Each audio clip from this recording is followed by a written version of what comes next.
Hey folks, welcome to my channel. My name is Joy, and today I'm going to be answering the question, should I explain some bad grades in my college essays? Before I get started, go ahead and subscribe to the channel if you're new, and if you appreciate the content, hit that thumbs up button so I can get those likes. Alright, so I said today I'm going to be talking about, should you explain bad grades, your high school bad grades, in your college admissions essay, so in your Common App? And the answer that I've been trained to take is absolutely yes. I've been an admissions reader for going on 4 years now, and I've always been trained to look for that explanation or rationale, because, a bad grade is going to happen. You're going to be sick for a quarter. Mono goes around in high school for some reason. I don't know why. But, when I was in high school, I remember a lot of kids getting mono and being out for half the semester, or breaking their leg and having to go into surgery and miss 2 weeks of school. So, more times than not, there's an explanation for a bad grade or two. Also, downward trends aren't that uncommon, and it's not an automatic no-go if you have a downward trend in your grades, which means you did really well in maybe 9th and 10th grade there, and in the 11th grade year, for some reason, you're not getting straight A's anymore, but there might be a couple B's and C's. All that is normal, and it doesn't mean that you're not college ready.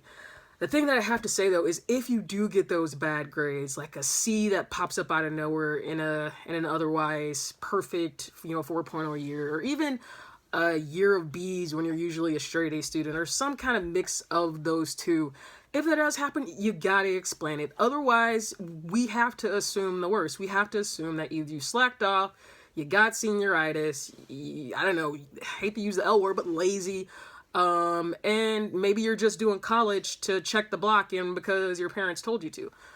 So if there is a downward trend, it's best to explain it, and there can be any number of reasons why that might happen. Again, I'll talk about it. Maybe there's a tragedy in your family, or you had an illness that took you out for a couple weeks, or you moved to a new school and you missed the first 3 weeks because you were driving from Florida to Washington State. Which, with military kids, that happens all the time. You try to get folks moved before, I used to be in the military, so you try to get folks moved in between the school year, but sometimes you have to move in the middle of it. So those are all perfectly valid explanations.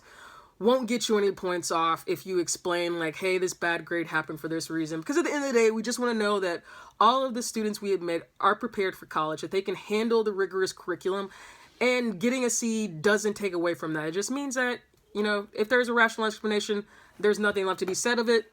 And it kind of takes away any doubt that we may have. Because again, if there is no explanation or rationale, just got to assume the worst, either senioritis or, just not college ready.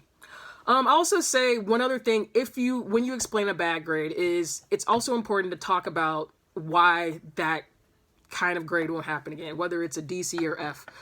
What I mean by this is if you happen to get a D in chemistry and it's because, you're going through a health crisis, explain that and say, I've sought counsel, gone on medication, or I've been treated, and I have found ways to approach studying so that I don't, fall into a situation where I don't have the capacity to get good grades. So I just say, no matter what it is, explain it, and you'll be better off in the long run. But that's my video for today. Don't forget to like and subscribe, and I will talk to you next time. Bye.